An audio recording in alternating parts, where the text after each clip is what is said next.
This story is titled Falsely Accused and Disowned, Now They Want Me Back. Hey everyone, before we dive into today's video, I need a quick favor.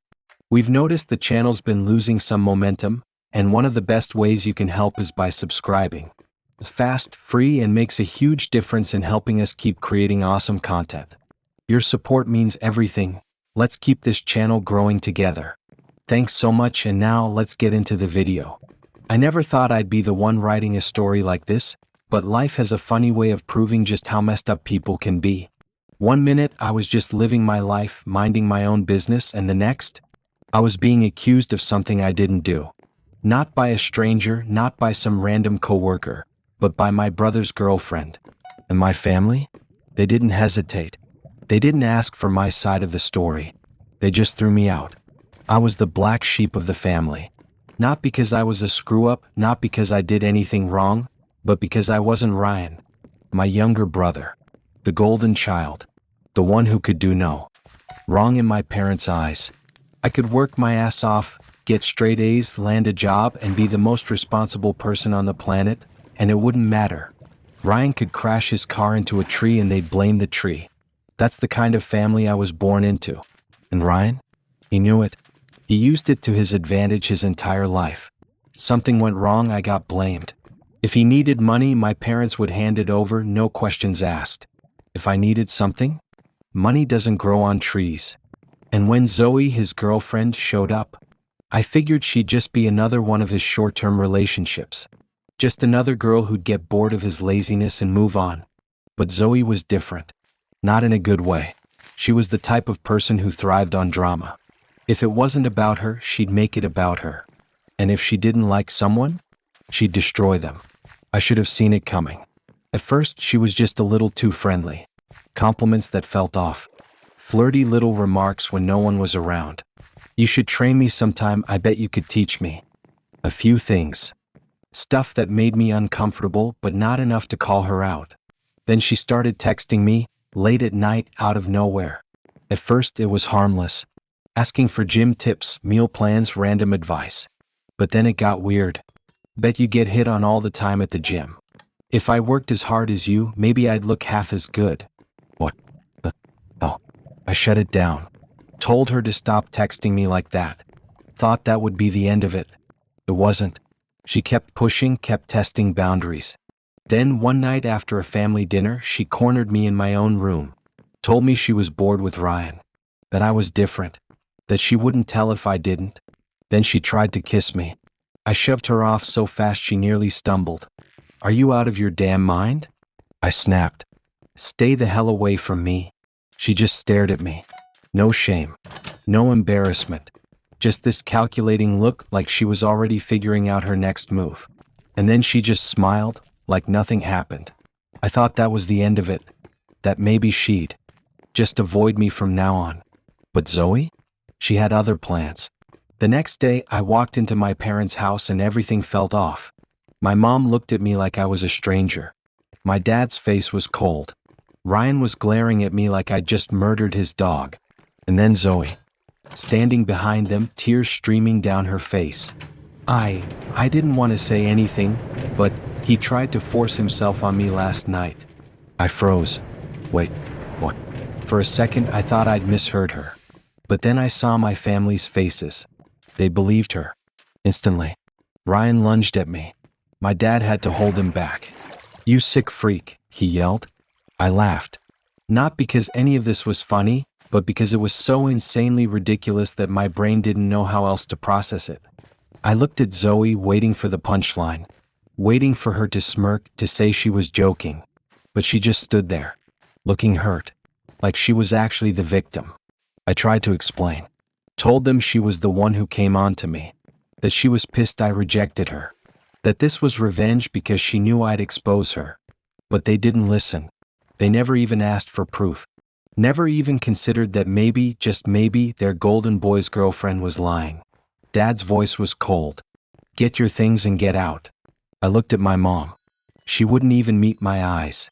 I wanted to fight. I wanted to scream at them for being so stupid, so blind. But I knew how this worked. They had already made their choice. So I packed a bag. And I left. No one called me. No one texted. They cut me off completely. And in that moment, I realized something. I had never really been part of this family. And if they could throw me away so easily, they were dead to me too. But here's the thing about karma. It doesn't just come knocking. Kicks the damn door down. And a few years later, when everything in their perfect little world fell apart, they came crawling back. But I wasn't the same person anymore. And I was about to make them regret everything. Getting kicked out was one thing. Realizing how easy it was for them to do it, that was no hesitation, no second guessing. They threw me out like I was nothing. And the worst part? I had nothing. A duffel bag of clothes. A few $100 in my bank account. And my car. That was it. I wasn't prepared for this. I didn't have a backup plan. I'd spent my whole life walking on eggshells around my family, thinking that maybe, just maybe, if I worked hard enough, if I proved myself enough, they'd finally treat me like I mattered. I was wrong. I spent my first few nights in my car. Believe me, that was as miserable as it sounds. Trying to sleep in a cramped back seat, freezing at night, sweating during the day, constantly looking over my shoulder, hoping no one would try to break in. I had just lost everything, and now I was one step away from being homeless. And my family? Not a single call. Not a single text. Not even a half-assed, "Are you okay?" from my mother. That's when it hit me. I wasn't just disowned. I was erased. The only person who reached out? Lucas, my cousin. My actual family. He called me out of nowhere. "Dude, I don't know what the hell happened, but I don't buy a single word of it. You need a place to crash?" Lucas had always had my back. Since we were kids, he was the only one who saw through Ryan's manipulative bullshit. But as much as I wanted to stay, I couldn't. Lucas had his own problems, his own bills. I wasn't going to become someone else's burden. So I did what I had to do. I survived. I hustled. Got a temp job at a warehouse within a week. Paid like crap, but I wasn't in a position to be picky. I rented a tiny room in a sketchy shared house. The kind of place where the walls were paper thin and you had to pray your roommates weren't drug addicts. Then I picked up a second job working overnight at a gas station. 2 jobs. No sleep. Living off instant ramen and crashing in my car between shifts. It was brutal. But I wasn't about to sit around feeling sorry for myself. Every second I wasted being pissed off was a second I wasn't working toward getting out of this mess. And while I was grinding, Ryan was living it up. I tried not to check his social media, but sometimes curiosity got the best of me. Every time I looked, it was the same thing: parties, vacations, expensive new things. He was still posting pictures with Zoe, acting like his life was perfect, like I had never even existed. My parents? Still bankrolling everything. I won't lie. It pissed me off. Not just because of the unfairness of it all, but because I knew exactly how this was going to end. Ryan had never worked a real job in his life. He had no skills, no work ethic, no plan. He was burning through money like it would never run out. But one day, it would. And when that day came, I knew exactly who he'd come running to. But that wasn't my problem. Right now, I had to focus on surviving. And then, I started thinking bigger. I was exhausted. 2 jobs, barely any sleep, barely any food that wasn't cheap gas station snacks or instant noodles. But I wasn't about to let this be my life forever. The moment I had enough money to stop living paycheck to paycheck, I made a decision.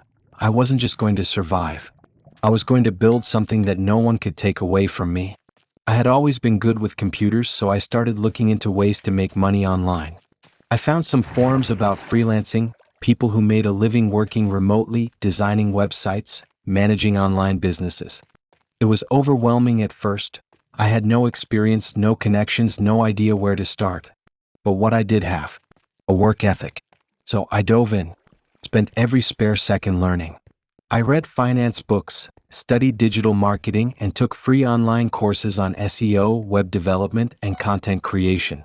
I watched YouTube tutorials, stayed up late practicing coding, testing out design software, figuring out how businesses ran their websites.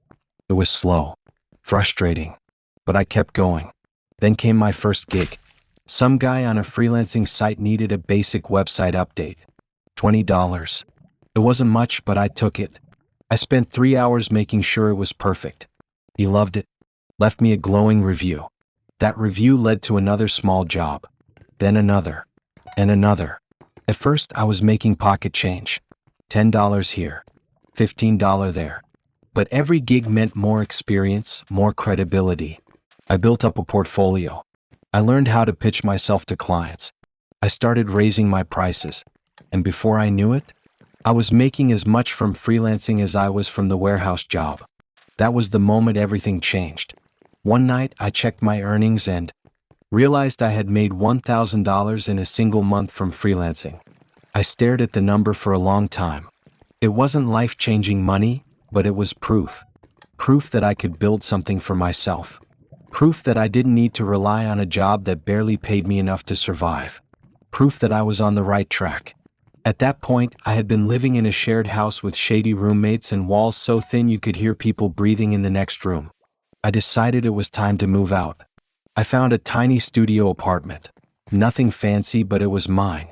No more dealing with sketchy people stealing my food.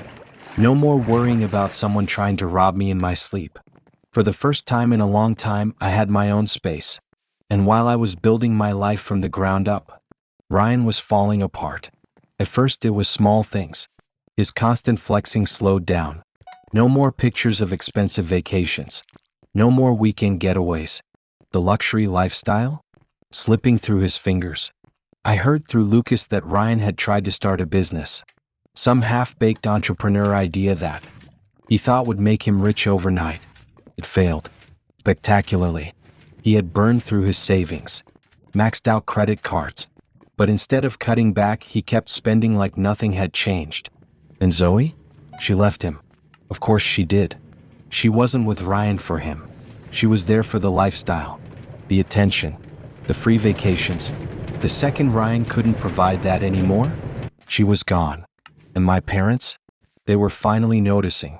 For years, they had thrown money at Ryan, made excuses for him, bought into his delusions of success. But now there was nothing left to make excuses for. They had spent years treating him like he was untouchable, like he could do no wrong, like he was destined for greatness. And now, he was drowning. And me? I was doing better than ever. Ryan was sinking and everyone around him knew it, except him. The money was gone. The fake business had failed. His so-called friends had disappeared the second he couldn't bankroll their nights out. And Zoe? She had already moved on. At first, my parents kept making excuses for him. He just needs time, my mom said. He's figuring things out. Yeah, right. Ryan had never figured out a damn thing in his life. And now, he was desperate. But here's the thing about desperate people. They get reckless. They start making mistakes. And Zoe? She made a big one. See, Zoe had a bad habit. She loved attention. Loved being the center of everything. And when she drank, she ran her mouth. One night, a few months after she left Ryan, she went out with some old party friends. Got too drunk. Started talking too much. And someone recorded it. She thought she was being funny. She laughed about how she had lied about me. About how she had framed me, how she had played the victim so well that my parents never even questioned her. She even mocked them. Said, it was so easy. His parents just ate it up. They didn't even hesitate. I should have gone bigger with it. She thought it was a joke. She thought no one would ever find out. But guess what? They did. And that recording? It made its way back to my parents. To this day, I don't know who sent it to them. Maybe one of Zoe's friends got tired of her BS. Maybe someone just wanted to stir up drama. Either way, my parents heard it. And suddenly, everything changed. I wasn't there to see their reaction, but I can imagine it. The shock, the shame, the realization that they had thrown away their own son over a complete lie. That they had cut me off, kicked me out, erased me from their lives, all because of some manipulative girl who was bored. And now they wanted to fix it. I woke up one morning to a dozen missed calls. From my mom, from my dad, even from Ryan. Then the messages started coming in. We need to talk. We're so sorry. We just found out the truth. Please just call us. At first, I ignored them. I wasn't stupid. I knew exactly what this was. It wasn't about me. It was about them. They weren't reaching out because they suddenly realized they had treated me like garbage. They weren't apologizing because they had some grand revelation about how terribly they had treated me. No. They needed to fix their own guilt. They couldn't stand the idea that they had thrown me away like trash, only to find out years later that it was all based on a complete lie. And Ryan? He wasn't reaching out because he felt bad. He was reaching out because he needed help. Because his perfect little life had fallen apart. And now I was the only one left. A few days later, my mother left me a voicemail. Ryan is in serious trouble. Please just call me back. I almost laughed. Serious trouble? What? His credit card finally maxed out? His latest get-rich-quick scheme collapsed? He's struggling to afford his overpriced apartment now that Zoe wasn't around to leech off him? I let the voicemail sit there for a day. Then I caved. Not because I cared, but because I was curious. I called back. She picked up on the first ring. Oh, thank God, she breathed. I wasn't sure you'd answer. I leaned back in my chair. What do you want? She hesitated, like she was still trying to figure out the best way to spin it. It's Ryan, she said finally. He's in a lot of debt. He made some bad investments, took out loans. And now the banks won't help him. No one will. There it was. I did laugh this time. Because really? What did she expect me to say? Oh no. Let me swoop in and save him. Let me throw the money I worked my ass off for at the same people who tossed me aside without a second thought.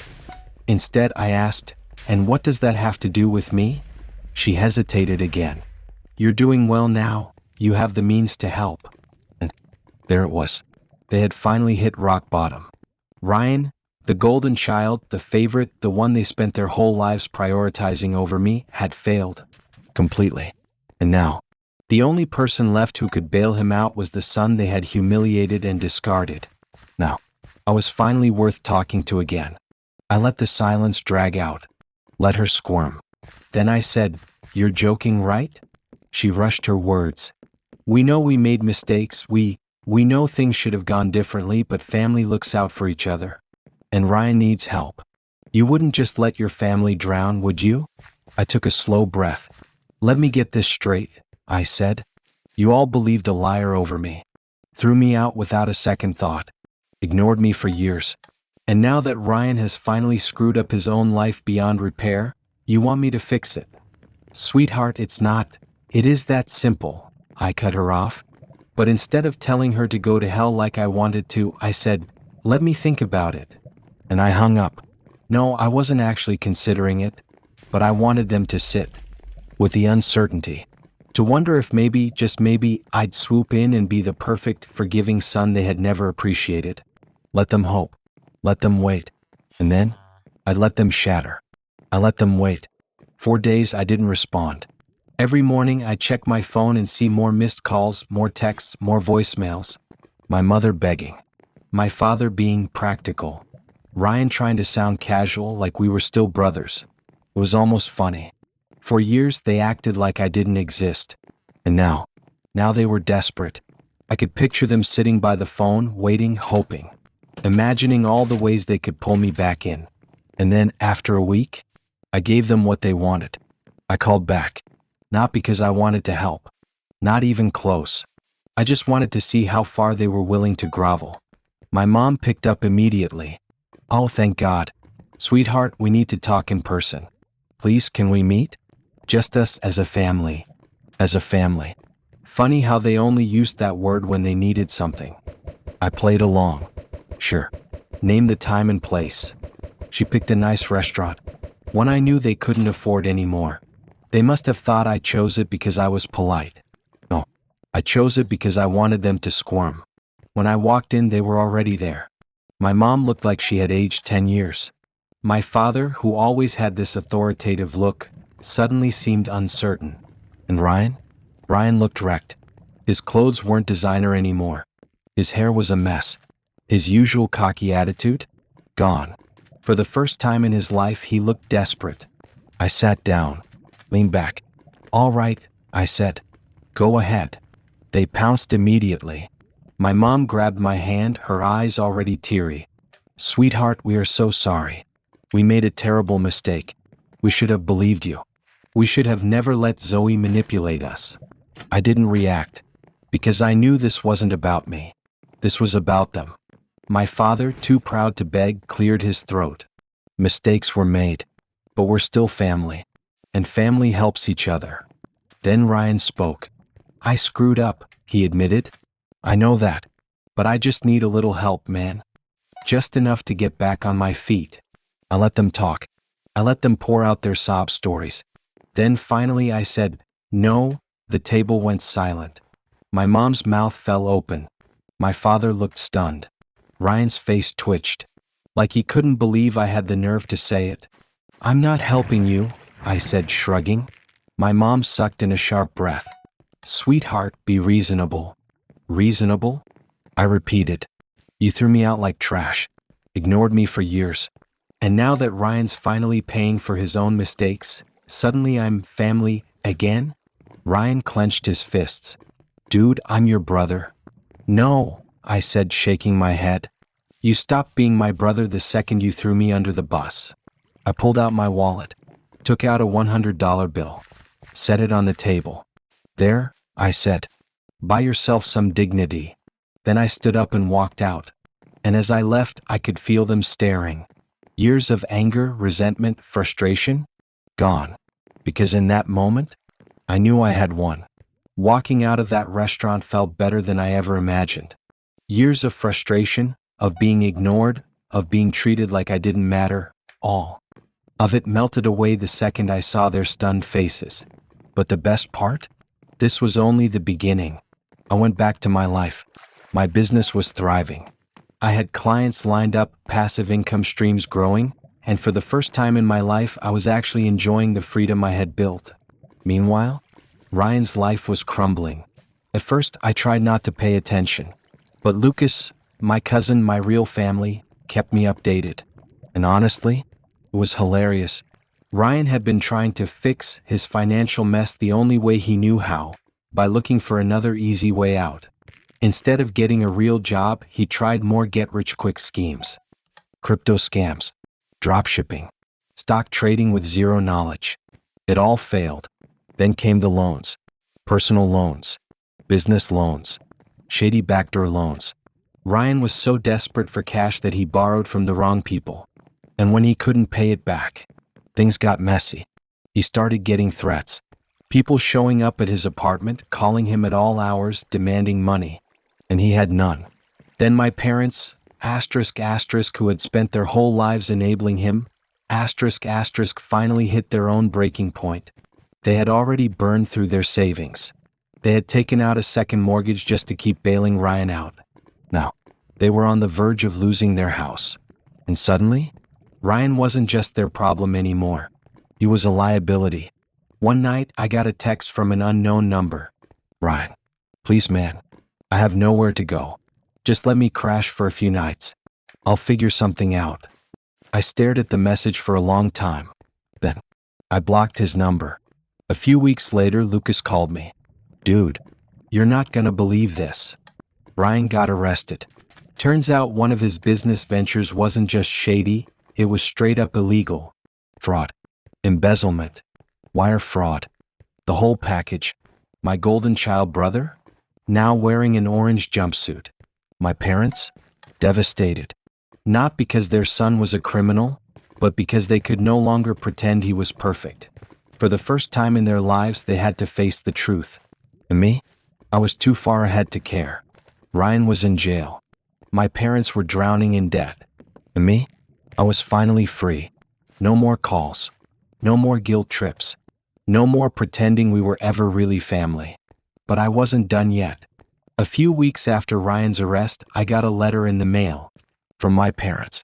Handwritten as if that would somehow make it more meaningful. They begged. They pleaded. Said they had learned from their mistakes and wanted to make amends. They even had the nerve to ask if I would help them with their financial situation. They were losing everything and had nowhere else to turn. I laughed. Nowhere else to turn? After all the years I had to figure everything out on my own, suddenly they wanted my help? I set the letter down and thought about it. I could ignore it. I could throw it away. But That would be too easy. And after everything they put me through, they didn't deserve easy. So I wrote them back. One sentence. You taught me that family isn't about blood, it's about loyalty. And you lost mine. I signed it and mailed it back. No explanation. No closure. Just a simple reminder that they made their choice years ago, and now they had to live with it. And that was it. That was the moment I truly moved on. Lucas called me a month later, laughing so hard he could barely get the words out. My parents had been forced to sell their house. The same house they threw me out of, the same house where they built their perfect little life around Ryan, was now gone. They moved into a cramped rental apartment, barely scraping by, their reputation in ruins. Meanwhile, Ryan had been sentenced. Several years in prison. Fraud and embezzlement weren't things you just walked away from. Turns out, when you spend your whole life expecting other people to clean up your mess, you never learn how to handle real consequences. And Zoe? She tried to make a comeback. Tried to crawl back into the influencer world. Except now no one wanted to work with her. That little recording of her bragging about lying? Yeah, that went viral. Her brand deals dropped. Her follower count plummeted. She was exposed as a fraud, and the internet chewed her up and spit her out. As for me, life was good. My business was thriving. I had real friends, people who supported me for who I was, not for what I could give them. I didn't need to prove myself to anyone anymore. One night, I sat on the balcony of my new apartment, looking out over the city. I thought about the kid I used to be, the one who just wanted his family to see him, to believe in him. And I realized something.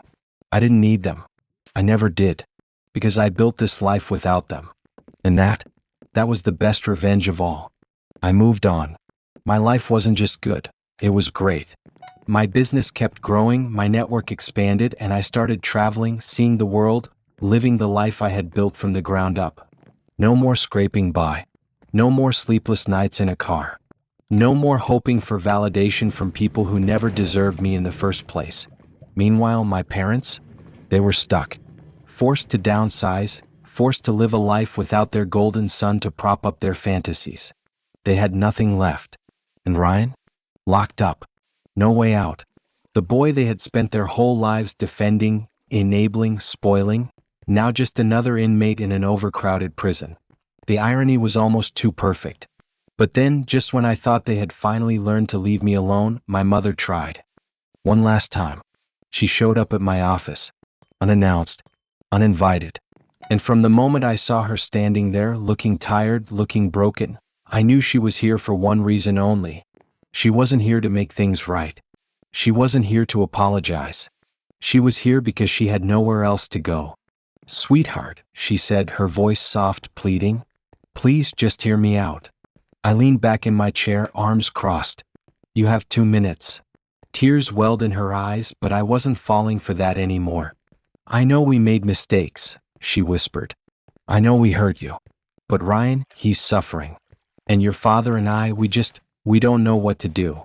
We need help. There it was. We need help. Not I'm sorry. Not I regret everything. Not you deserve better. Just we need help. I exhaled slowly, shaking my head. I'm not your backup plan. She flinched. It's not like that. It's exactly like that.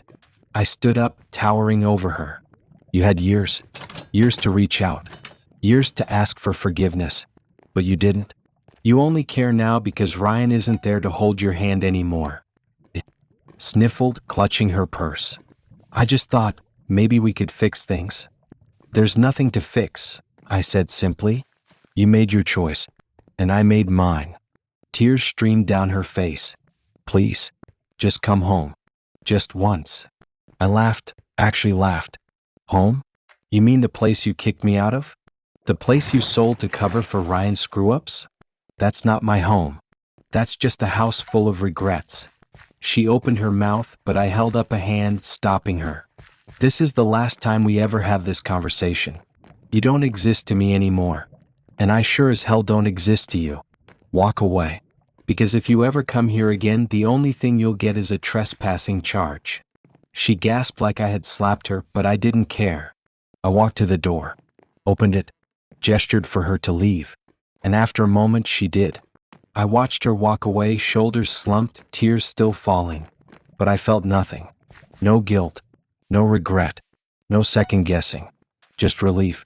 Because for the first time in my life I was finally free. And I was never looking back.